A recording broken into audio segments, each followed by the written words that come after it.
What a great honor to be able to introduce for the first time ever anywhere the 45th President of the United States of America, Donald J. Trump. Did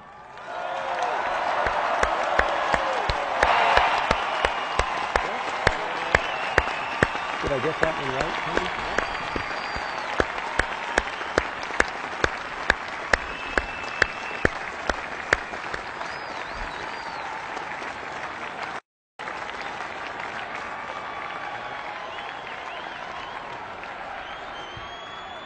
Chief Justice Roberts, President Carter, President Clinton, President Bush, President Obama, fellow Americans, and people of the world, thank you.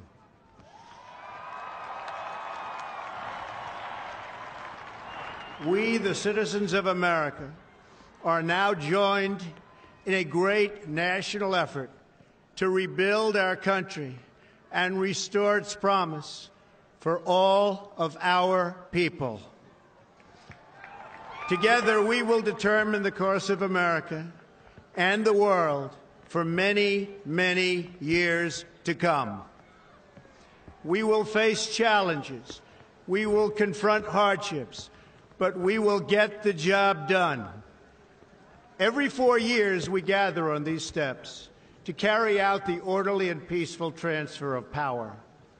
And we are grateful to President Obama and First Lady Michelle Obama for their gracious aid throughout this transition. They have been magnificent. Thank you.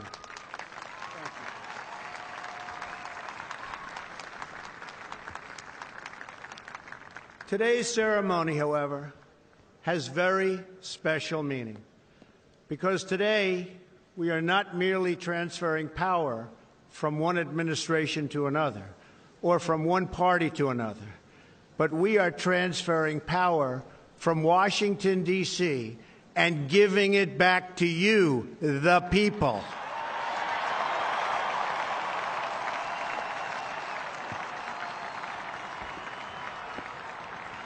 For too long, a small group in our nation's capital has reaped the rewards of government while the people have borne the cost.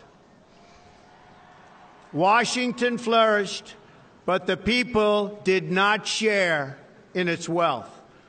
Politicians prospered, but the jobs left and the factories closed.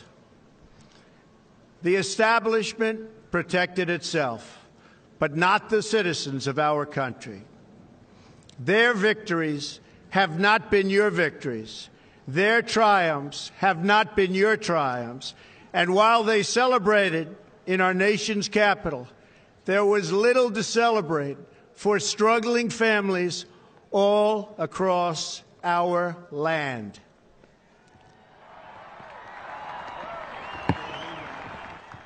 That all changes starting right here and right now, because this moment is your moment. It belongs to you.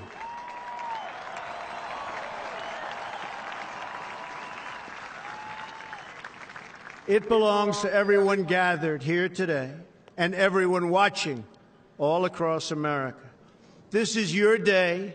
This is your celebration. And this, the United States of America, is your country.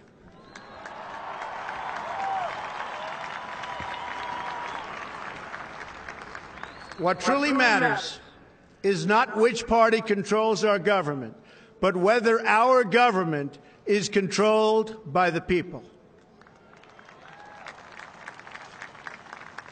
January 20th, 2017 will be remembered as the day the people became the rulers of this nation again.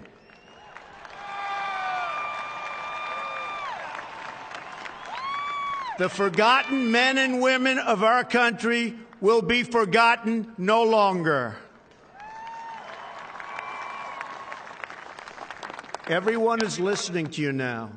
You came by the tens of millions to become part of a historic movement the likes of which the world has never seen before.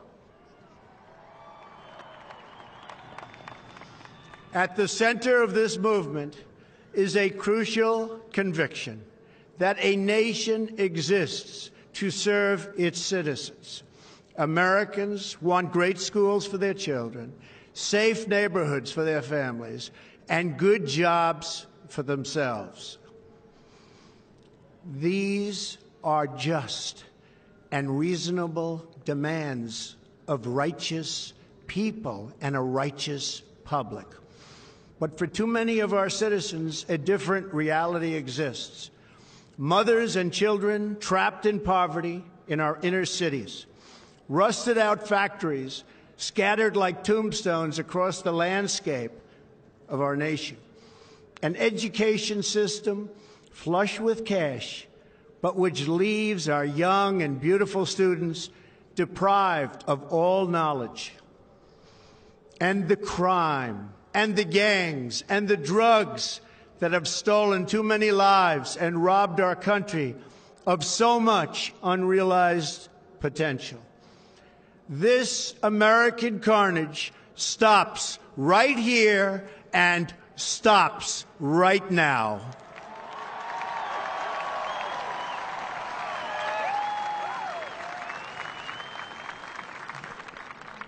We are one nation, and their pain is our pain. Their dreams are our dreams, and their success will be our success. We share one heart, one home, and one glorious destiny. The oath of office I take today is an oath of allegiance to all Americans.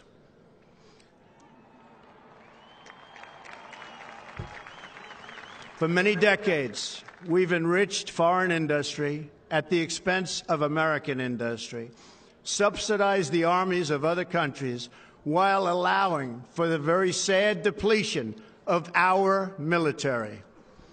We've defended other nations' borders while refusing to defend our own.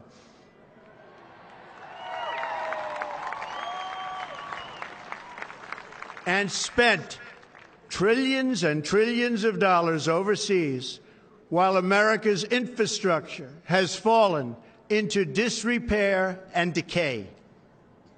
We've made other countries rich while the wealth, strength, and confidence of our country has dissipated over the horizon.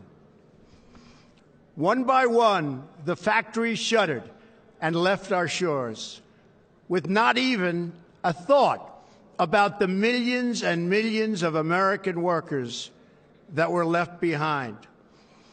The wealth of our middle class has been ripped from their homes and then redistributed all across the world. But that is the past, and now we are looking only to the future.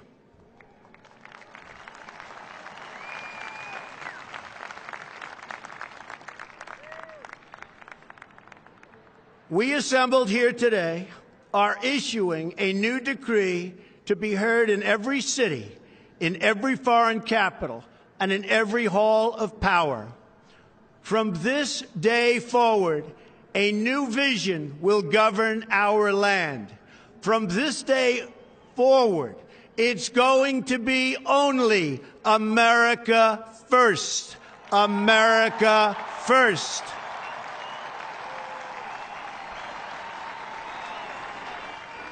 Every decision on trade, on taxes, on immigration, on foreign affairs will be made to benefit American workers and American families. We must protect our borders from the ravages of other countries making our products, stealing our companies, and destroying our jobs.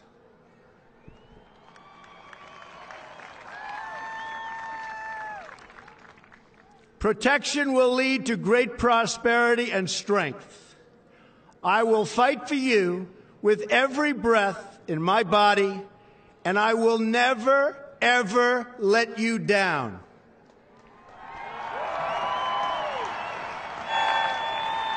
America will start winning again, winning like never before. We will bring back our jobs.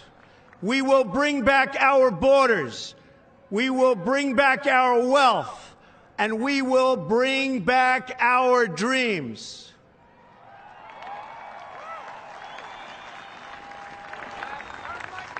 We will build new roads and highways and bridges and airports and tunnels and railways all across our wonderful nation. We will get our people off of welfare and back to work, rebuilding our country with American hands and American labor. We will follow two simple rules: buy American and hire American. We will seek friendship and goodwill with the nations of the world, but we do so with the understanding that it is the right of all nations to put their own interests first.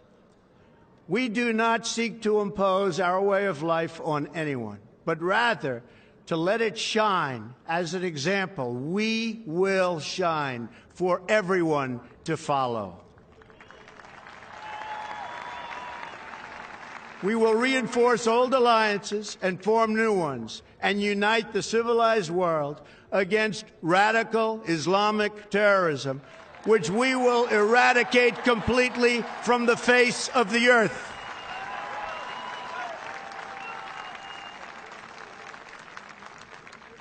At the bedrock of our politics will be a total allegiance to the United States of America. And through our loyalty to our country, we will rediscover our loyalty to each other.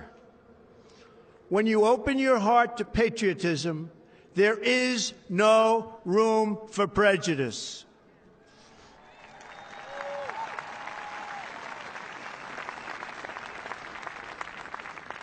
The Bible tells us how good and pleasant it is when God's people live together in unity.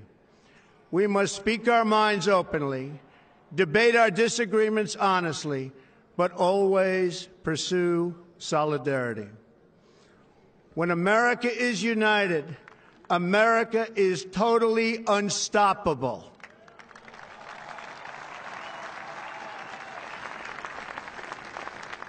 There should be no fear. We are protected, and we will always be protected. We will be protected by the great men and women of our military and law enforcement. And most importantly, we will be protected by God.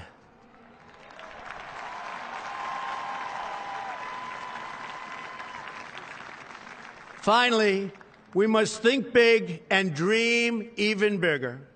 In America, we understand that a nation is only living as long as it is striving. We will no longer accept politicians who are all talk and no action, constantly complaining but never doing anything about it.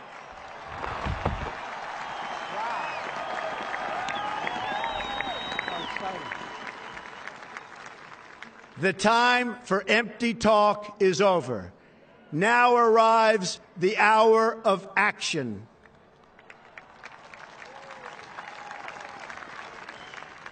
Do not allow anyone to tell you that it cannot be done.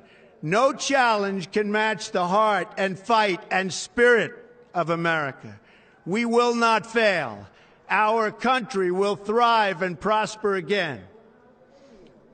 We stand at the birth of a new millennium, ready to unlock the mysteries of space, to free the earth from the miseries of disease, and to harness the energies, industries, and technologies of tomorrow.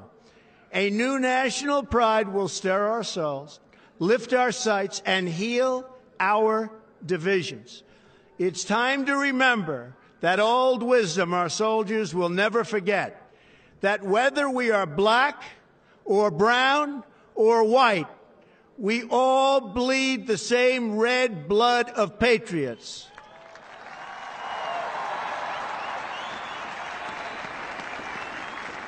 We all enjoy the same glorious freedoms, and we all salute the same great American flag.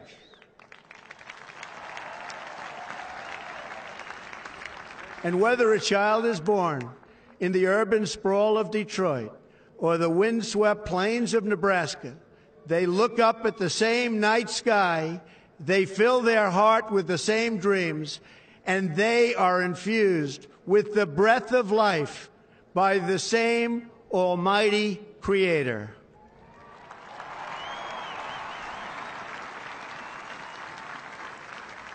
So to all Americans in every city, near and far, small and large, from mountain to mountain, from ocean to ocean, hear these words: you will never be ignored again.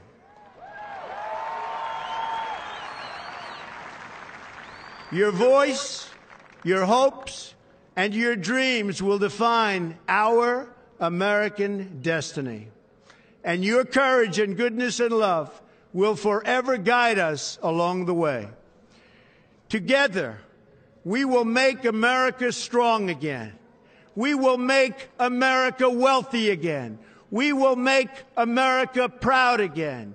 We will make America safe again. And yes, together, we will make America great again.